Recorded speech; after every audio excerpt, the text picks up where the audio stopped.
first up, we'll probably just get to know each other a little bit, if you don't mind. A few things about me. I've never been a fan of coffee or tea or alcohol, but I do have quite a big sweet tooth. And of course, as per social norm, I wouldn't be able to live with myself if I didn't show you a picture of my dog. His name is Bastion. He is the goodest of boys. But yeah, so my name is Aidan Blake, and I've been working in film and video production for almost 12 years now. It's actually kind of weird being in this room because I haven't been in here since, in about maybe like 13 years or so since I studied here. So it's kind of nice coming full circle, I think. The other thing I wanted to do is get to know you guys a little bit to see who is in the room. So I think first up, put your hand up if you either have directed something, if you are directing something, or would like to direct something. Yeah, cool. Neat. Ooh, most of you. And then similarly, let me know if you have produced something, if you are producing, or you would like to produce something in the future. Yeah, very cool. And then another one is, have you written any screenplays, or are you currently writing, or would you like to write something? Yeah, cool. And then, are there any of you who haven't put your hand up for any of those three things? Yeah, orchestral music. So if you need that, you know who to go to. Was there anyone else that is left of center, thinks, a bit outside the box maybe? Yeah, no, okay, cool. Okay, so I've got a good idea of who it is that I'm talking to, and that's fantastic.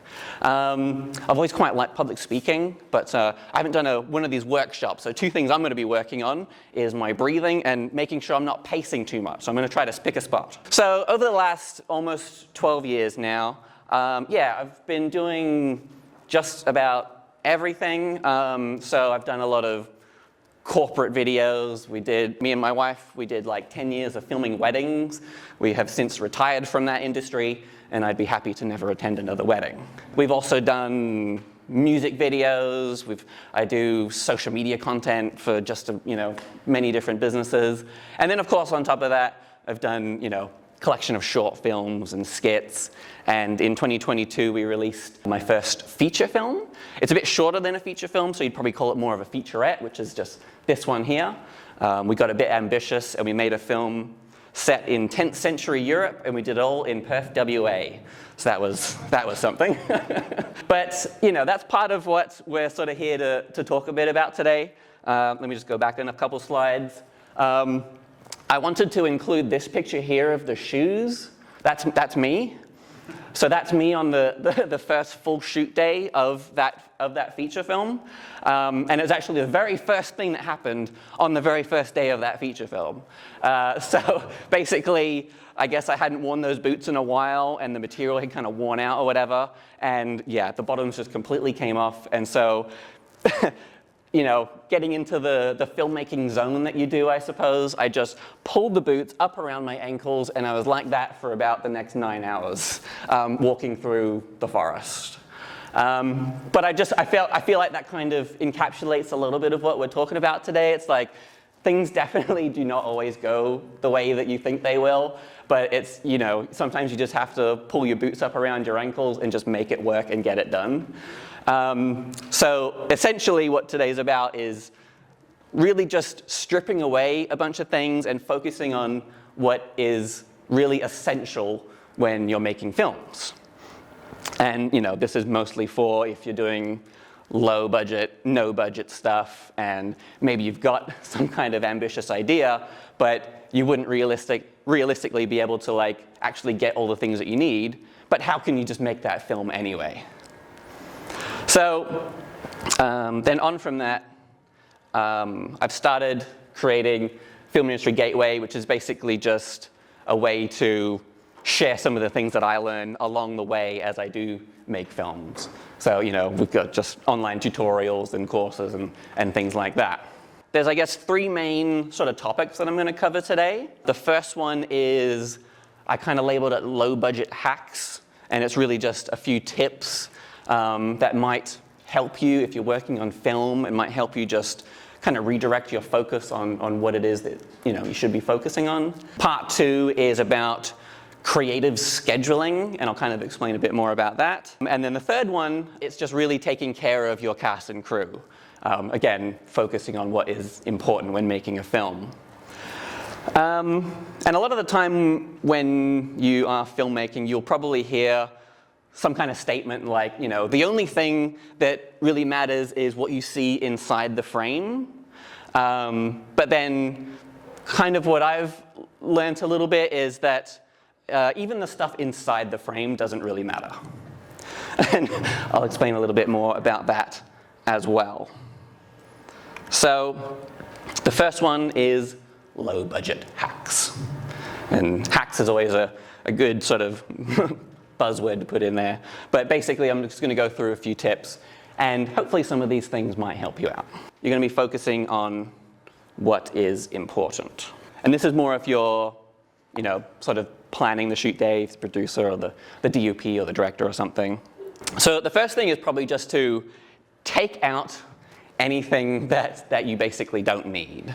So essentially, if you are filming a scene and there's a character and they go and they pick up something, if that thing has no weight in the story, if that drink bottle doesn't come back later in the story, having been, you discover that it's filled with poison or something like that, if it serves no purpose in the story, then there's no point with you sort of, putting an extra shot in your shot list and doing the extra camera setup and kind of like wasting that extra bit of time getting that shot. It doesn't do anything for anybody. And even though it seems like a small thing, once you do it once, you'll probably do it again, and you'll get into habit of it, and you'll add in a bunch of stuff that just isn't needed. And you might even find that kind of adds on entire shoot days by the end.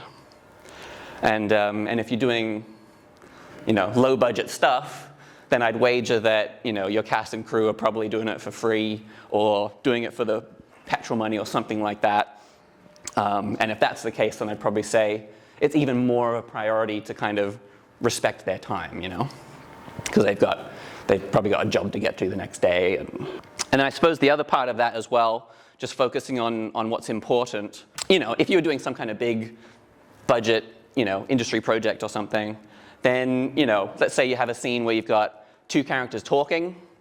You'd sort of plan for a number of different angles and shots and things. And, if you have the luxury of time and money, then, for each of those different shots, you might just let the whole scene play out entirely, and then you'll just choose how you edit it in post. But then it's like, again, if you're just on like a low budget project, then, if you're the one doing the planning, then you probably just need to do a little bit of extra homework and really think, kind of edit it in your head beforehand and really think about what moments you really need. So if there's, if you have a close-up of one character, like a close-up during one of those intense moments of the scene where they're crying or something like that, but you're only getting like one sentence, then, don't waste time and film that entire thing of dialogue if you're only going to need that one sentence. Because again, these things will add up and you'll be wasting time and resources and all of that. The next one is the earlier you fix a problem, the easier it is to fix. So I'm someone who makes a lot of mistakes. And I will double check it and triple check it, and I guarantee you there will still be typos and there will still be mistakes. So every time I put something up on a big screen like this, I'm like, there's going to be something there. So you can let me know if there is or not. When it comes to filmmaking, yes, again, I've made a lot of mistakes. And even if you don't work in film, you've probably still heard the saying, let's just fix it in post. So basically, things will go wrong or whatever, and you just kind of push it all onto the editor. This is why I've become quite a good editor over the years. Basically just fixing my own mistakes. So ideally, that won't happen. And ideally, you would try to fix as many mistakes as you can during the writing process if possible. You might sort of get to the production stage and you realize that you need a whole new scene, in which case, of course, you have to get everyone back for another shoot day and, time and money and all that stuff. Or the alternative, of course, maybe you do film an entire scene only to realize it doesn't serve any purpose, in which case you got to cut it and kind of waste everyone's time as well. Fix things as early as possible, and you know, even more important if you do have a giant budget, because yeah, you're using up other people's money or something like that. Tied in with both of those two is, again, just sort of not wasting time. More specifically, not wasting time at the start of the shoot day. And you know, so I've done a lot of my own films, but I've also helped a lot of other people, a lot of other filmmakers on their films too. And it's just kind of something I see happen quite a lot. You start the shoot day. Yeah, it's the start of the shoot day. You know, we have like a whole 8 to 10 hours or whatever it might be. We have so much time to get this done. And you know, you've still got all of your energy, so you're feeling excited. And you know, so you've got the shot list. Hopefully you have some kind of shot list. But then, yeah, you're sort of like getting into the zone. You're like, oh, let's get an extra shot of like that. Or let's get an extra thing of this, or let's get an extra thing of that. It's fine. It's just that you really need to be thinking about what it is that you're doing now, but also keeping in mind basically what you're doing for the rest of the day, because everything that you squeeze in now means consequences at the end of the day.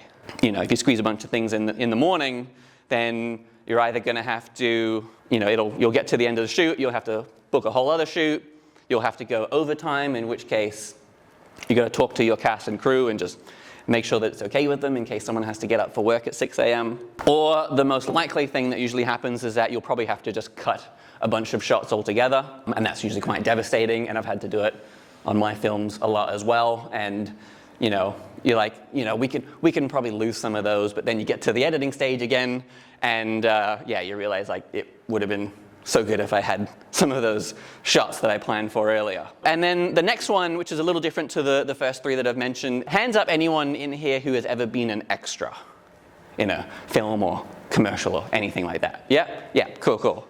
So the next one I'm talking about is the use of extras. And if you've been an extra, then you might have also developed an appreciation for how important it is to have, you know, these people in the background.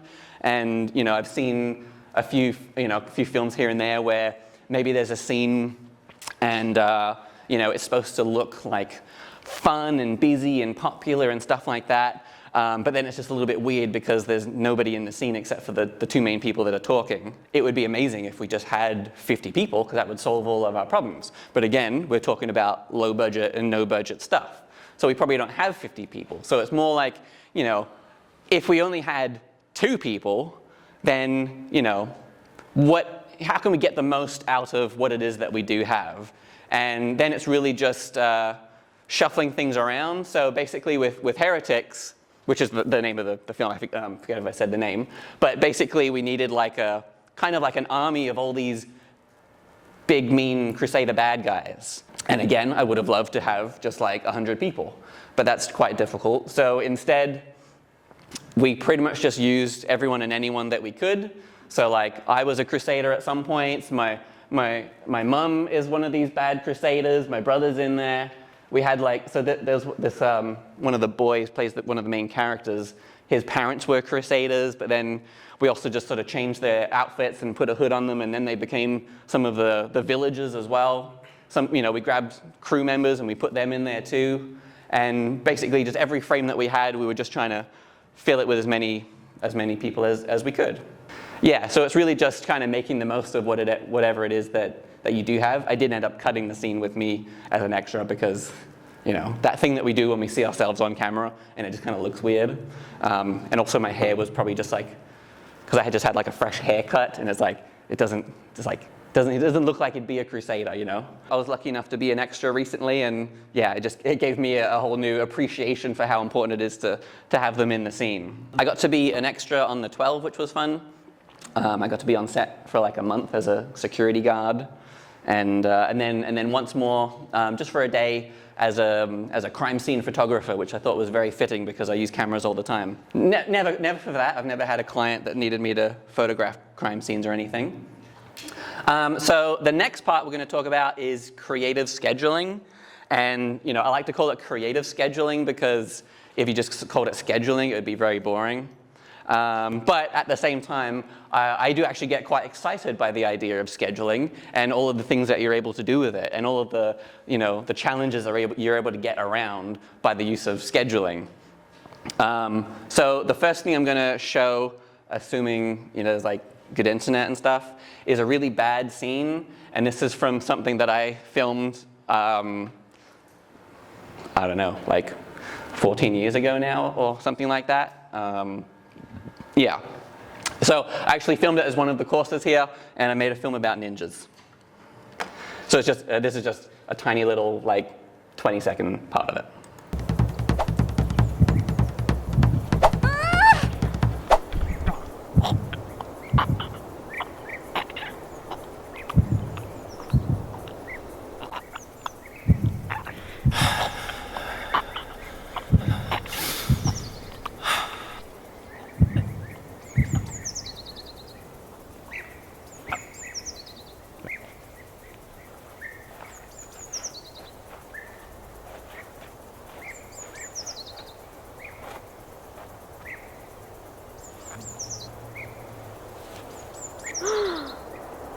I know, really good.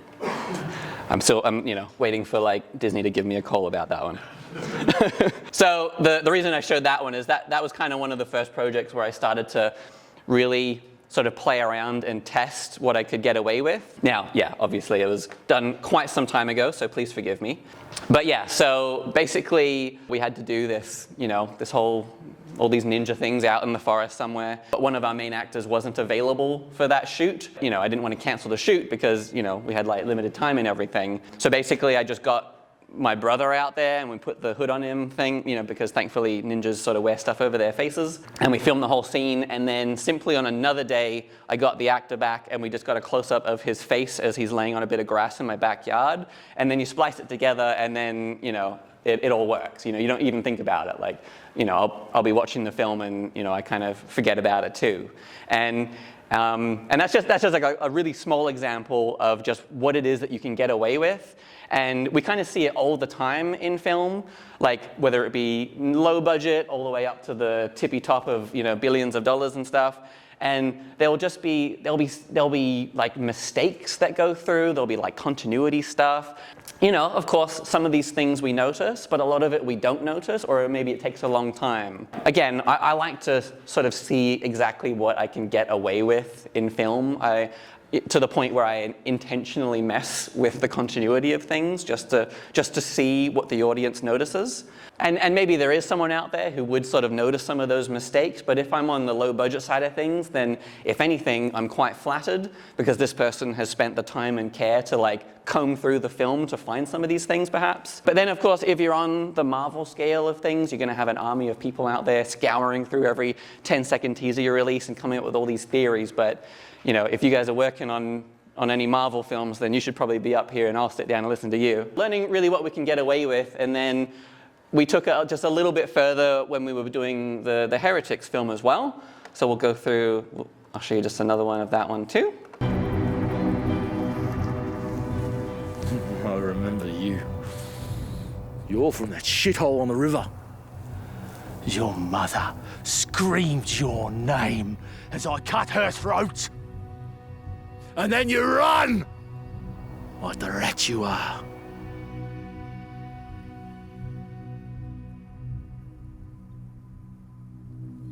So the reason why I was sort of talking about that one with creative scheduling, with that film, we kind of filmed it in 2 blocks. So we filmed it a few months in 1 year, and then we had to kind of wait at least 6 months before we could film the second half of it. And which means that during that first block, I really needed to prioritize all the shots with the boy because, like, I don't know, maybe he'll have a growth spurt or something and maybe his voice will change drastically and he just won't look like the same person. And so, yeah, there were a number of shoot days where we really had to just prioritize getting all of his coverage done. So essentially, the shot where we're looking down at the boy is probably one of the very first things that we filmed in the entire movie. But then the reverse shot of the guy talking to him, that was one of the last things that we filmed. So they're over a year apart. They're actually in different forests as well. Then once again, we just kind of edited them together and it looks like it works. And sometimes it's just as simple as in the shot with the boy, we just had, a shoulder in there with just a bit of furry thing that looks like it's the same guy. Again, you splice it together. Especially if you have a good color grader. If you get the color grader in and they'll kind of match it up, then you're pretty much all good. Same film, just a different scene.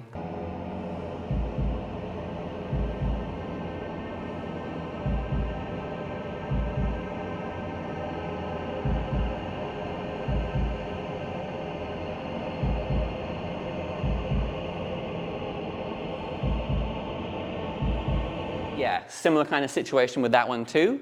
So in that small little moment, there's probably, you know, maybe 5 or so different shots, perhaps, something like that. Pretty much every one of those shots was done in a completely different location on a completely different day. You know, there's the shot where we have the man on the ground who's like about to be executed or whatever, the legs that are next to him, and those legs are just some random legs. I don't even remember whose legs those are, but then you edit it together with the other shot and you simply just assume it's the guy with the sword. I kind of just see a lot of filmmakers when they're making a movie and they really feel like they need, like everything needs to be exactly the way that it is supposed to be, you know? It's like no, like that actor's there, and if that actor's there, then that one person must be there. Like even if you don't see the other one in the frame or something like that. But it's really quite loose. Like you really don't need to be as like pedantic about all the little details, and as long as like the general idea is there, you'll pretty much get away with it. I constantly had all the actors getting in touch with me and asking like, oh, like, you know, my beard is getting quite long. Like, is my beard length okay? It's like, people are not going to notice your beard length. Like, you are going to be fine. That's probably the main thing with creative scheduling, just really learning what you can get away with it. You know, because it's quite helpful in a number of situations. So like, you know, maybe you have 2 actors that just can't stand each other and you don't want them in the same room. Or maybe you have an actor that is, you know, really expensive, and so you can only really afford to have them there for one day. Or maybe it's just their availability doesn't line up, and, you know, one person's only available for the morning and the other one's available for the afternoon. But you need a bunch of scenes where they are together. So it's still perfectly easy to get that done. Part 3 is taking care of your cast and crew. Hands up if you've ever worked in a corporate job. I've worked in corporate, like, you know, as a contractor and doing videos and stuff, but also, you know, in the company.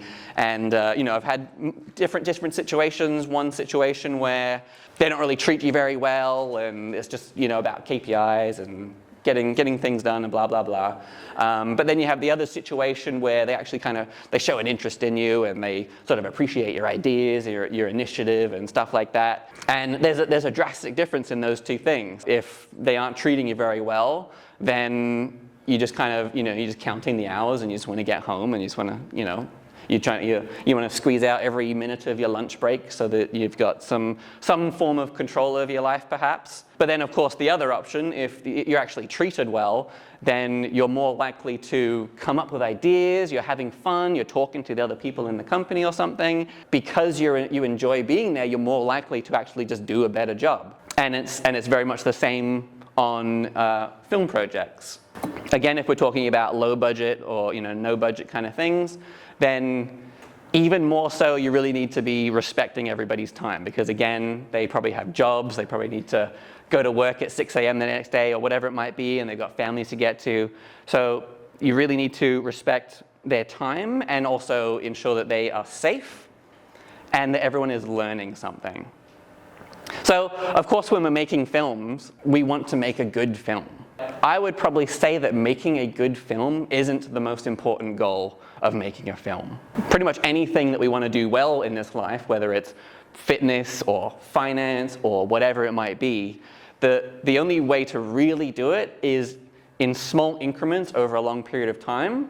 I know, but like, you know, that sucks because it means we have to wait ages and, you know, it requires like patience and stuff like that. But it's the only way to really do it properly, you know, because, you know, let's say you have a moment of ginormous success and everything explodes, then, you know, one consequence of that is that you don't really know how to handle it. Maybe it's overwhelming and everything could fall apart just as quickly. So, you know, the healthiest way to do it is in small increments over a long period of time. And it's very much the same with film.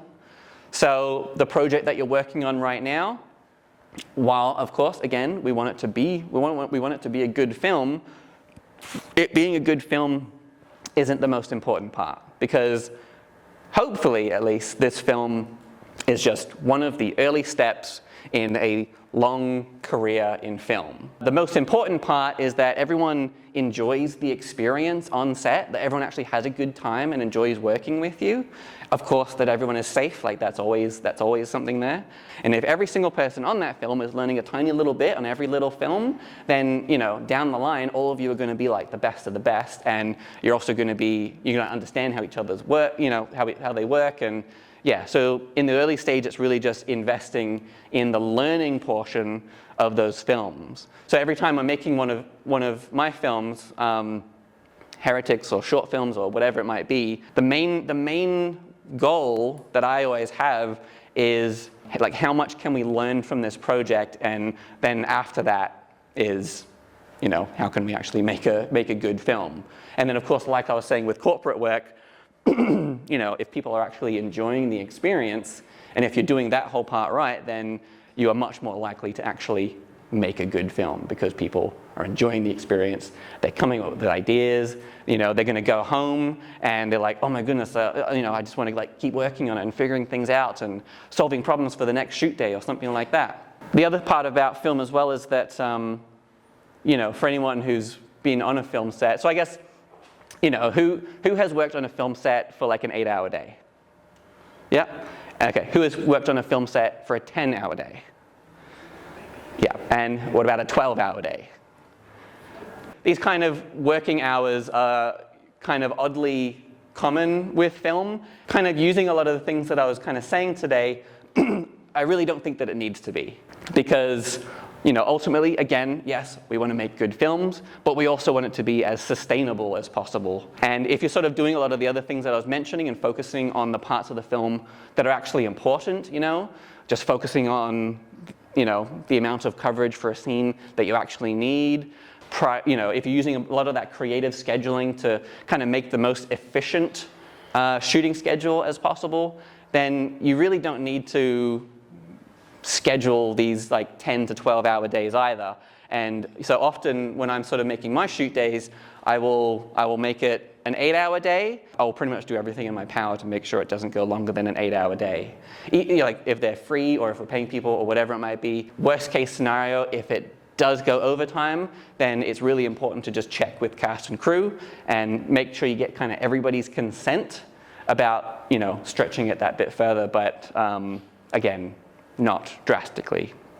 So, you know, I've been brought onto a film shoot, and it's just going to be a quick 2-hour thing, and then it becomes a 5-hour thing, and it's like, again, I've got work the next day, and I just can't do it. And these things kind of happen all the time, and, you know, I guess I'd probably just say that, you know, if we're all kind of focused on making things a bit more sustainable, then hopefully that sort of behavior would be repeated throughout all the projects we work on. And because if people are working a 12-hour day on set, then it takes out their ability to walk their really good dog in the morning, or, you know, go to the gym, or spend time with family, or video gaming, or whatever it might be. Probably the most important things for film is, again, just really focusing on the growth. So investing in that growth of you, as well as the other people on that film with you, and over time, yeah, you'll all become masters at your craft. I just want to thank you all for taking a bit of time out of your Saturday morning. I know that Saturday mornings can be quite valuable. You could have been sleeping in instead, but you chose to be here. And so, you know, I appreciate you taking that time. And yeah, so I really just hope that you got something out of today. But that being said, I also think that feedback is a really important thing. So if you're able to, you know, you can get in touch with me anytime that you like. And if you have any feedback about, you know, the workshop today, come at me, you know?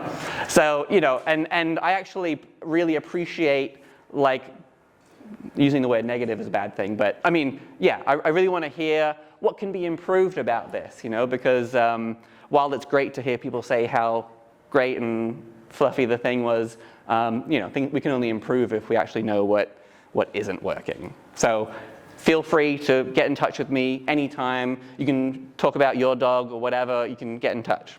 And yeah, so then I guess just to finish up, does anyone have any questions about film-related things? If you think that this workshop was absolutely terrible, I would love to know that too. But try to be specific about it too. Don't just like try to make me cry. Tell me what I could improve next time. But yeah, thank you.